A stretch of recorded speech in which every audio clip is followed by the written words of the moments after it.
ఎక్కడ పుట్టాడో తెలియలేదు, కానీ స్థలం లేనందున, సత్రంలో స్థలం లేనందున ఈ అవనిని కలిగించిన వానికి స్థలం లేదు, పశువుల పాకలో పరుండు పెట్టారు. కలిగించిన వానికి, ఈ అవనిని కలిగించిన వానికి, కలిగి ఉన్నదేదియో ఆయన లేకుండా కలగలేని వాడికి, ఈ లోకానికి అరుదించుకుని వచ్చిన ఆయనకి ఏం లేదంట.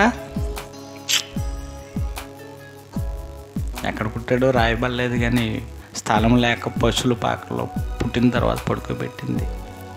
అందుకే క్రిస్మస్ జరిగినప్పుడు ఆ యొక్క వాతావరణాన్ని ఒక పాకేసి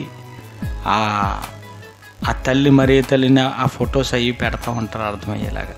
పిల్లలు ఏంటిది అంటే, అప్పుడు స్థలం లేదు, ఈ పాకలో పడుకోబెట్టారు వేసేయని అని చెప్పి.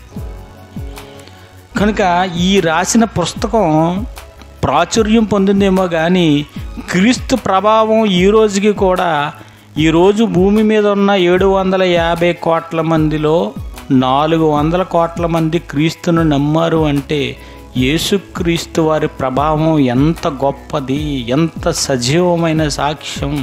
ఈ రోజుకి ఆయన తిరిగి లేచిన, పునరుద్ధానం చెందిన ఈ రోజుకి ఆయన సమాధి, ఖాళీ సమాధి తెరచబడి ఉంది సజీవ సాక్ష్యంగా. మనం చూడకపోయినా మనం నమ్ముతున్నాం.